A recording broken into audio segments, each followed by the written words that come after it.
चलिए अब आगे देखते हैं। अभी तो हमने बोला था, कंडीशन लगाई थी जब हमारे पास पी बी नॉट ग्रेटर था पी ए नॉट से। अगर मैं बोलूं कि मेरे पास P A not is greater than P B not, ठीक है, मतलब ये वाली कंडीशन आ गई। अगर मेरे पास ये वाली कंडीशन है, मतलब यहां पर ए ज्यादा वॉलेटाइल है बी से, ए के ज्यादा प्रेशर वेपर प्रेशर होंगे देन बी, तो आपकी अब इक्वेशन क्या बनेगी, P total is equal to P B nought, clear है, प्लस पी बी ए, ठीक है, minus P B nought, sorry nought लगाना भूल गए, ठीक है, इंटू एक्स ए। क्या ये बात क्लियर है? ओके। और ये कंडीशन कब अप्लाई हो रही है, ये कंडीशन तब अप्लाई हो रही है जब आपका P A not is greater than P B nought. Okay, अब इसके लिए हम आगे ग्राफ प्लॉट करते हैं। तो देखिए, वेरी वेरी इंपॉर्टेंट, आपके पास दो इक्वेशन थे, एक ये इक्वेशन और एक ये इक्वेशन थी, P total is equal to P A not plus P B not minus P A not into X A, ये इक्वेशन थी, ठीक है। यहां पर P B is greater than P B not is greater than P A not, ठीक है, ये condition थी आपकी। अब इस इक्वेशन को ध्यान से देखें तो ये इक्वेशन क्या बन रही है, y is equal to C plus M X, straight line equation आ गई ना। यहाँ पे जो ग्राफ है मतलब कहां से स्टार्ट होगा, ओरिजिन से स्टार्ट होगा कि नहीं, ठीक है, y is equal to M X C plus M X, ये इक्वेशन यहीं से।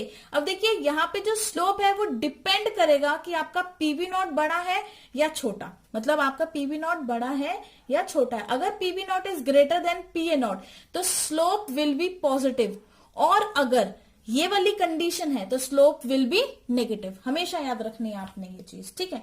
तो चलिए अब जरा ग्राफ ड्रॉ करते हैं और इसका ग्राफ अब डिटेल में समझते हैं। वेरी वेरी इंपॉर्टेंट, इसका ग्राफ बहुत ज्यादा इंपॉर्टेंट है। आपको इस तरह से समझ में नहीं आएगा ये ग्राफ जब तक आप उसको ध्यान से नहीं पढ़ेंगे, ठीक है। तो चलिए हम लेते हैं, यहां पर ये ली मैंने एक एक्सिस ये ले ली और एक एक्सिस ये ले ली, ठीक है। ये वाली एक्सिस भी आपका वेपर प्रेशर डिफाइन कर रही है, ये वाली एक्सिस भी वेपर प्रेशर डिफाइन कर रही है, और यहां पे आएगा आपका mole fraction, this is your mole fraction, clear है। और मोल फ्रैक्शन को एक और नाम से जाना जाता है कंपोजिशन ऑफ लिक्विड, ठीक है। हम यहां पे कंपोजिशन भी लिख सकते हैं, क्या लिख सकते हैं, composition of liquid, composition of liquid की कंपोजिशन लिख रहे हैं हम यहाँ पे, ठीक है। तो ये ग्राफ हम किस इक्वेशन को कंसीडर करके चलेंगे, जहां पर हम ये मानते हैं कि P B not is greater than P A not, ठीक है, इसको फॉलो करेंगे। तो चलिए स्टार्ट करते हैं। अब हमारे पास सबसे वेरी वेरी इंपॉर्टेंट चीज क्या है, अब देखिए, जब मेरे पास प्योर सॉल्वेंट है ए का, किसका प्योर सॉल्वेंट है, ए का, ठीक है, ए का प्योर सॉल्वेंट है तो मतलब एक्स ए की वैल्यू 1, क्लियर है, ठीक है। अगर प्योर है तो यहां पर एक्स बी की वैल्यू क्या हो जाएगी, 0, क्योंकि प्योर के अंदर तो कोई मिक्सर होता ही नहीं है, ए के कंपोनेंट होगा या बी का होगा या ए का होगा, तो मैं पहले ए का मान रही हूं, है ना। अब जब मैंने ए के अंदर यहां पर एक्स ए हो गया, यहाँ पे बी 0, इतना क्लियर हुआ सबको। एक्स क्यों ए आया, क्योंकि ये प्योर सॉल्वेंट है ना, इसकी वैल्यू 1 कर दी हमने। और एक्स बी 0 क्यों आया, क्योंकि यहाँ ये प्योर सॉल्वेंट है तो बी के तो कोई चांस ही नहीं है होने का, है ना। अब मैंने क्या किया, इस ए के अंदर बी को डालना शुरू किया।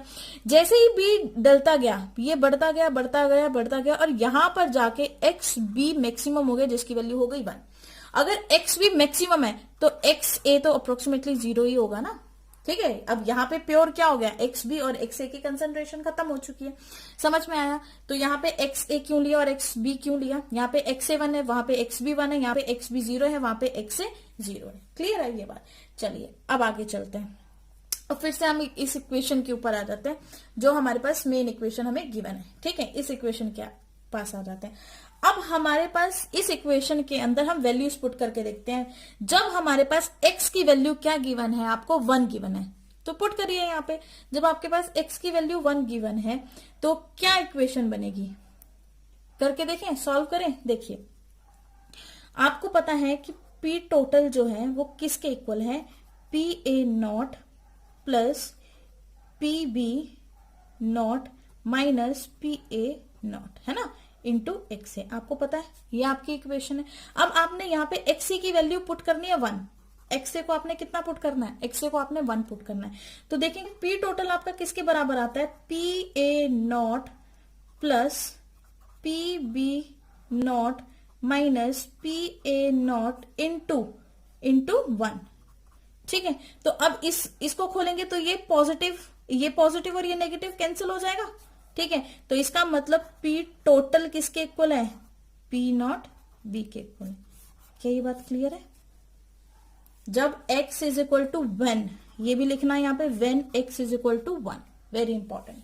ठीक है, जब x इज इक्वल टू क्या हो गया आपका 1 था, तो P टोटल किसके इक्वल था, PB नॉट के इक्वल था। अब PB नॉट कहां पे होगा, जहां पे B की कंसंट्रेशन ज्यादा है ना। PB नॉट कहां पे होगा, जहां पे B की कंसंट्रेशन ज्यादा है। तो देखिए जरा, PB not is greater then A, तो अगर मुझे इसको मैं कुछ समवट यहां पे मान लेती हूँ, अज्यूम किया मैंने यहां पर है ये, ठीक है, क्योंकि ज्यादा वॉलेटाइल है तो थोड़ा ऊपर दिखा दिया मैंने इसका पॉइंट। ओके, चलिए, क्योंकि y is equal to C plus M X, तो सबसे पहले जब P टोटल किसके इक्वल है, P नॉट के इक्वल है, तो सबसे पहले तो 0 था, इंक्रीज करते करते करते करते करते करते करते करते P नॉट तक। अब इस चीज का, इस जगह का हम नाम दे देते हैं PB नॉट। ठीक है, क्योंकि XB यहां पर 1 है, यहां पर मैक्सिमम प्योर सॉल्वेंट का, तो इसको मैंने यहां पे लिख दिया। चलिए, ये आपका एक ग्राफ। अब सेकेंड कंडीशन, जब आपके पास यहां पर, अभी हम XA को लेकर ही डिफाइन कर लेते हैं, या आप XB को लेकर डिफाइन कर सकते हैं, एक ही बात होती है, किसी को भी लेकर डिफाइन करें। ठीक है, तो चलिए, अब यहां पर XA आपके पास क्या है, 0 है ना।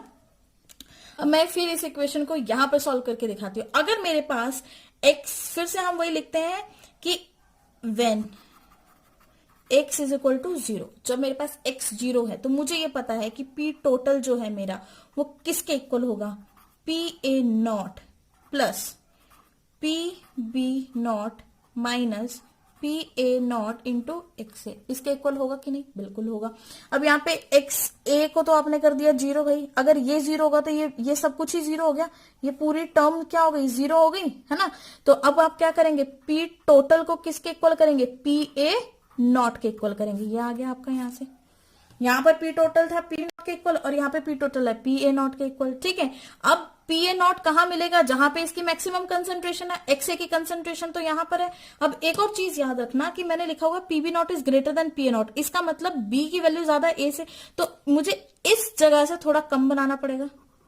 यहां बनाना पड़ेगा कि नहीं, बनाना पड़ेगा। ठीक है, मैंने यहां पर पॉइंट ले लिया, इसका कम लेना था तो मैंने थोड़ा सा कम पॉइंट ले लिया। अब ये कहां से स्टार्ट होगा, ये जो ग्राफ है ये कहां से स्टार्ट होगा, P टोटल, मतलब इस पॉइंट को आप क्या बोलेंगे, PA नॉट बोलेंगे। ठीक है, और ये उस जगह से स्टार्ट होगा जहां पर आपके पास XB की कंसंट्रेशन मैक्सिमम है, यहां से। क्लियर है, क्यों यहां से क्यों स्टार्ट हुआ, ये ग्राफ ऐसा क्यों बना। देखिए यहाँ पे XB की कंसंट्रेशन 1 है, तो XA 0 था, 0 से धीरे धीरे इंक्रीज करते करते करते करते कहां तक पहुंच गया, XA तक। वैसे ही XB यहाँ पे 0 है, 0 से इंक्रीज करते करते XB कहां पे पहुंच गया, XB 1 तक, मैक्सिमम तक। ठीक है, अब हमारे पास ये वाला जो स्लोप है, ये बता रहा है PA नॉट XA, और ये वाला स्लोप बता रहा है PB नॉट XB, ये बता रहा है। अब मुझे निकालना है P टोटल। ठीक है, अब मैंने क्या फाइंड आउट करना है आपके लिए, अब मुझे यहां से फाइंड आउट करना है P टोटल, फाइंड आउट करना है। तो P टोटल फाइंड आउट कर लेते हैं। P टोटल फाइंड आउट करने के लिए हमें क्या करना पड़ेगा, वेरी सिंपल, हमें पता है P टोटल किसके इक्वल होता है, PA प्लस PB के इक्वल होता है, इसी के इक्वल है। ठीक है, तो यहां से जब हमने इक्वेशन बनाई तो मेरे पास क्या कंटेंट मिला कि जो P टोटल हमारा आएगा वो यहां से लेकर यहां तक आएगा।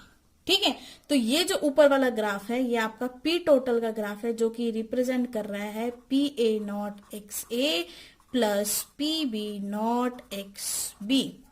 Very important graph. क्लियर हुआ, ये ग्राफ समझना बहुत ज्यादा इंपॉर्टेंट है आपके लिए। क्लियर है, अब आप अब आप पूछोगे कि ये पी टोटल ये ऐसे क्यों ज्वाइन कर दिया आपने, तो अब ये भी देख लेते हैं जरा, कोई इश्यू नहीं है यहाँ पर भी। देखो अब आपके पास ये इक्वेशन थी, इस इक्वेशन के अंदर आपने फिर से वैल्यू किसकी पुट करनी है, एक्स ए की वैल्यू पुट करनी है। एक्स इज इक्वल टू 1 या एक्स बी को 0 पुट कर लो, एक ही बात है, किसी को भी कुछ भी पुट करो, ठीक है। तो अब आपने अगर एक्स ए को 1 पुट कर लिया, तो जब एक्स ए को आपने 1 पुट किया तो पी टोटल पीवी के बराबर आ गया, ठीक है। एक पीवी मतलब ये पॉइंट हो गया। दूसरा जब आपने यहाँ पर 0 पुट किया तो ये पीए के बराबर हो गया, दूसरा पॉइंट ये हो गया। इन दोनों को आपने ज्वाइन कर दिया, सिंपल। समझ में आया? फिर से रिपीट करूं, पी टोटल का ये ग्राफ मुझे कैसे पता लगा, इस इक्वेशन के अंदर मैंने फिर से एक्सए की वैल्यू डाली, मैंने देखा था पी टोटल पीबी के इक्वल था, पीबी नॉट के इक्वल था। जब मैंने एक्स से 0 की वैल्यू डाली तो मैंने देखा P total P A not के इक्वल था। ये पीबी नॉट का पॉइंट ये है, पी ए नॉट का पॉइंट ये, इन दोनों को ज्वाइन किया, आपके पास ये होल प्रेशर आ गया। ठीक है, क्लियर है?